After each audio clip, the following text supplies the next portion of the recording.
You see, I'm both Bruce Wayne and Batman. Not because I have to be. Now, because I choose to be. These videos are not for children. If you're a children, then piss off. Hey there, it's me, your least favorite YouTuber, the Infuso. And today, I'm here to talk to you about the most underappreciated and underrated Batman of all time. For one reason or another, he's kinda like the forgotten Batman. You know, everyone talks about the guy who came before him and then the guy who showed up after, but not enough people talk about this particular performance. I think that's mainly because he's in between what a lot of people consider the best live-action Batman and what a lot of people consider to be the worst live-action Batman. But I believe that Val Kilmer was one of the greatest actors to ever put on the mask. And today, I'm going to tell you why. Before I even get into talking about Val Kilmer in the role of Batman, let me first explain the insurmountable odds Val Kilmer was up against when he took the part. He was given the very unfortunate and impossible task of following Michael Keaton in the role. 3 years after Keaton defined the darker sides of the Dark Knight, the general public only began gaining an understanding for the character through Keaton's portrayal of him. So fans were more than just a little bit apprehensive about this new guy stepping into the cowl and taking over the role, regardless of how talented he might be. Personally, I don't think fans at the time were ever going to be happy with anyone else besides Mr. Mom. For so many fans, he was Batman, and anything else just paled in comparison. Michael Keaton was Batman, and everyone else was just a cheap knockoff. Val Kilmer wasn't necessarily praised for his performance, but he also wasn't chastised over it. The general feeling seemed to be, yeah, whatever, you're not really Batman because you're not Michael Keaton, but cool suit, dude. Though he had his detractors, he did in fact have some famous fans as well. In his review of Batman Forever, Roger Ebert wrote, "Val Kilmer is a completely acceptable substitute for Michael Keaton in the title role." And you know what? I agree. I think Val did a serviceable job. He's a perfectly good Batman, one of my personal favorites. But I think that he works as his own Batman. I know the point and purpose of these movies was to try to continue the franchise. This was seen as a sequel and not a reboot. But I've long since maintained that these movies work better if they're judged separately on their own merit. Batman Forever really doesn't work as a sequel for Batman Returns. And Val Kilmer doesn't really work as Michael Keaton's Batman. Because he's not Michael Keaton's Batman. He's Val Kilmer's Batman. While current continuity has gone out of its way to explain that the two sets of films exist in separate universes, the movies were initially devised to be sequels of the previous two Tim Burton films. Hence some of the returning cast and some of the returning elements. The first Batsuit used in the movie was Michael Keaton's Batsuit. Just now with the added benefit of plastic abs and rubber nipples. When Bruce is in his private life, he wears the same glasses as Keaton's Batman. There are even direct scenes from the first two films that were recycled and repeated here in this movie. This was very obviously meant to be a continuation. But point blank, I'm telling you, it doesn't work as one. I think this comes off as an insincere sequel, but a solid standalone adventure that was inspired by the previous movies. Regardless, Michael Keaton is definitely the blueprint here. But Val Kilmer is building on that and doing his own thing with the foundation. If the base of your argument is that Val Kilmer isn't Michael Keaton, then I'm inclined to agree with you because he's not. They're two different people. But that doesn't mean he wasn't good as Batman. Unlike his predecessor and his successor, it seems like Val does try to create a distinction between Batman and Bruce Wayne. I mean, it's not as grand or as night and day as Christian Bale's dual identities, but it's there. Like a much more famous Batman, this one also speaks with a rasp. Although it's significantly toned down and much more minor than, the parody that came out in 2008. There's some distinction between masked and unmasked. Fully interactive holographs. Only a high-frequency carrier wave beamed directly into the brain could create such images. Agreed. A trauma powerful enough to create an alternate personality leaves the victim. In a world where normal rules of right and wrong no longer apply. Exactly. Where will you go? The circus must be halfway to Metropolis by now. If Bruce Wayne could have given his life for your family, he would have. What the hell did you think you were doing? I understand. and it's done with purpose, as the dual identity of this character is actually a very important plot point for this particular story. It's kind of used to create a little bit of a comparison. Both Batman and Bruce Wayne and Harvey Dent and Two-Face are one person divided. But what differentiates these two characters outside of which side of the moral compass they fall on is that Harvey is compelled to be two different people, while Bruce Wayne chooses to be. A fact that Edward Nygma can't fully get his head around, and thus can't find a way to beat him. His parents' murder also plays a part in the movie as well. And while that is an important plot point that feels like it's overdone and tiresome with how many times audiences have come to see it at this point, at least here it's used for something other than just reminding the audience why Bruce Wayne is Batman. It's used to create another comparison between Bruce and Robin. They come from completely different backgrounds and lifestyles, but they share the same trauma. Watching their parents die at the hands of a madman. The death of Dick Grayson's parents also kind of forces Bruce to relive his greatest trauma in a way. Watching another family die at the hands of a villain. It causes him to have flashbacks and remember repressed memories of the worst event of his life. Side note here, Bruce, I just want to get this clear. You remembered your parents being murdered perfectly. Like, you remember the pearls flying, the bloodshed, their corpses on the ground. You remember all of that from the first movie, but you repressed going to their funeral? That was the traumatic experience for you? Okay. I kid. Bruce Wayne is really the glue that binds Batman Forever together. All of the characters are related to him in some form or fashion. Those parallels in his life inform him of those he shares a screen with. On some level, Batman can relate to everybody in this movie. This movie is sadly often lumped in with Batman and Robin.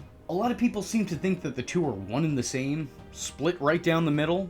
But Batman Forever was not style without substance. The parts of the movie that stuck with me in my adult years were the parts that explored the character's psyche. The bits where we're diving into what makes this character tick. That was something the previous movies intentionally didn't explore. A lot of what made Batman who he was left up to interpretation or shown in the background. It did wonders in terms of adding to the mystique of Batman. But as you may have noticed here on this channel, I prefer analyzing things. It's really unfortunate that a lot of these deeper plot lines were left on the cutting room floor out of fear of being too mature for the demographic. The exploration of a tortured soul riddled with false guilt is so powerful in nature that despite the vast majority of this story being wiped from this movie's runtime, it still breaks through in tiny intervals. And for me, those are the most fascinating parts of Batman Forever. It's what's held my love for this movie and for this version of the character since childhood. One thing that is interesting to see is how the movie handles Bruce Wayne and Batman. It seems that since Batman Returns, both sides of the character have become noted public figures, appearing on the covers of magazines and being highly regarded by the general public. I mean, look at how many people are this close to Batman. That would have never been a thing in the last two movies. This is a total deviation from the Tim Burton films, which had both sides of the character hiding in shadows. This movie brought them both out to light. It's different, but I don't know that both sides of the character should be this hands-on to the public.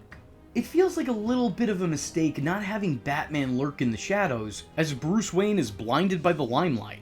Nonetheless, it was nice at least seeing Bruce begin to take on a more public persona. I would say that this development is a good step forward for Bruce Wayne, but maybe a step too far for Batman. So now that we covered what made Batman Forever's Batman, his own Batman, let's talk about the man behind the bat, Val Kilmer. Val Kilmer actually took on the role of Batman without ever reading a script. And when he got the call to play the part, he was inside an actual Batcave where he was researching for an upcoming project. Val, being the spiritual man he is to a fault, decided to take this as a sign. Val had already had a fondness for this character and was passionate about the role. As a child, he loved Batman. In his documentary, he briefly reminisces on being a kid and going to the set of the 1966 Batman series. For all intents and purposes, this casting sounds like a boyhood dream come true. Unfortunately, that dream would feel more like a nightmare once Val got on set. The complexity of the suit actually stifled his movement, he wound up needing assistance to do simple tasks like sitting down and standing back up. His mask also presented a lot of difficulties, making it harder for Kilmer to both hear and breathe. And because of all that, it seems like this took a toll on his overall performance, at least in his own eyes. Val sees his time in the role as mostly inconsequential, and believes that it was the other performances in the movie that carried it. But as an outsider looking in, I'm gonna have to disagree. Not by his performance being weighed down by a skin-tight, half-atomically correct rubber batsuit. I'm sure that was a struggle and a half, and, maybe if he didn't have to wear all that, he probably would have been better. But I do think that he got a solid performance out of the role in spite of everything that was working against him.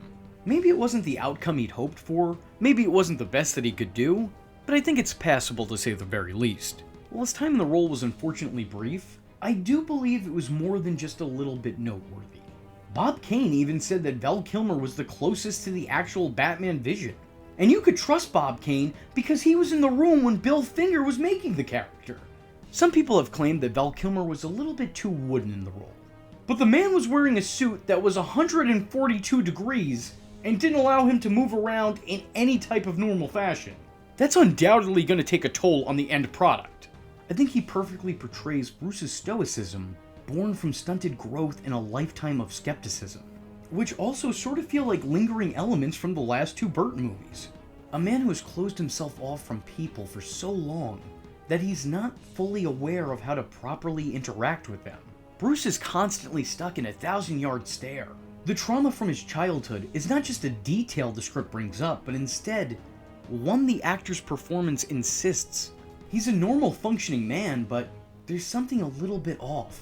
He's seen things, felt pain that he never stopped feeling, pain that a lot of people would never understand, unless they've gone through such an awful experience.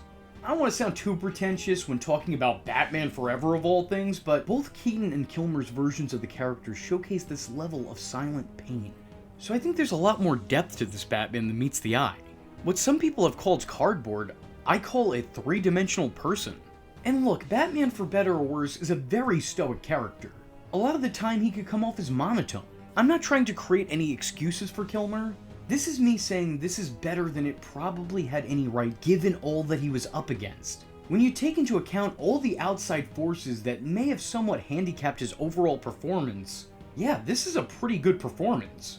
Of course it's not the picture-perfect portrayal. I never need to see, nor did I ever want to see Batman give a big goofy smile after he's just been kissed. It's a little bit too dumb for my liking.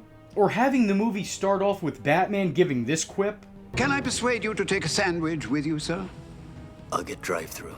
I could totally see somebody from the studio chiming in going, look guys, we gotta put this in here. These McDonald's glasses aren't gonna sell themselves. And at times, some of Batman's wording does feel off. I can't ever in any context see Batman saying the word chicks. It's the car, right? Chicks love the car. It doesn't suit him. Robin, sure. I want a car. Chicks dig the car. This is why Superman works alone. But him? No. Don't even get me started with how Val Kilmer randomly defaults to the hands on the hips heroic pose. I mean, if he was playing Superman, maybe this would be a little bit more acceptable, but I'm not crazy about that here for Batman. The hero pose doesn't really work for the hero who wouldn't pose. Upon re-examining the film for the millionth time, this time with the sole intention of focusing on every little action and micro-action under a magnifying glass, ultimately I think Val Kilmer is a pretty good Bruce Wayne and a pretty okay Batman. I still believe that he's undoubtedly the most underrated Batman. The guy was asked to recapture lightning in a bottle, trying to fill in Michael Keaton's bat shoes, which was an unfair ask of any actor, no matter how talented. As a continuation on the role that Michael Keaton originated, this has to be seen as a failure. But I feel like if it's judged as its own separate performance in its own one-off Batman movie, people would probably be a lot more favorable. It's very obvious in Val's performance that this movie was always meant to serve as a sequel to Batman Returns. Unfortunately, a sequel to Batman Returns, sans Tim Burton and Michael Keaton, was never gonna please anybody. The character's written the same, so Val performs the character as Keaton did to a degree. And credit to him for being able to somewhat come across as the same character, despite looking and sounding nothing like his predecessor. But even more credit to him that he was able to look like an evolution of that character, allowing Val to kind of put his own spin on Bruce Wayne. You see, he's still the same awkward loner who lives in shadows both literally and metaphorically, but here he's also allowed to be charming. He still doesn't always pick up on or intentionally ignore social cues, but he's not made to look good in those moments that he does that here. If anything, they're highlights as flaws of his character. Val Kilmer's Batman, more than anything else, is a man. A man with faults and flaws, and I think the same could be said for his overall performance. There's definitely some bad here, but there's also plenty of good, and I personally feel like there's a lot more to love than there is to hate. More than anything else, I feel like Val Kilmer desperately tried to flesh out the character and humanize him. And to some degree, he was successful. For his short spell in the suit, Val Kilmer will always be one of my all-time favorite Batmen. With all that being said, if you like this video and would be interested in seeing a video on Batman Forever's Robin, let me know in the comment section below by leaving a comment saying, "Yep, Batman Forever. It's getting rave reviews." I was your least favorite YouTuber, Infuso, and I thank you for watching. Hope to see you in the next one. I am vengeance. I am the night, and that was Infuso. Just remember, if you're not tuning in, then you're missing out. So, if you like the words that came out of his mouth hole, and you too would like to become a V-generate, don't forget to like and subscribe.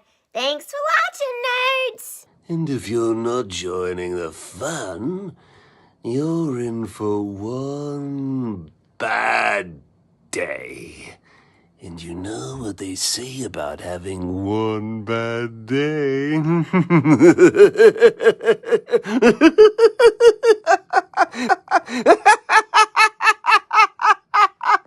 Catch him next time.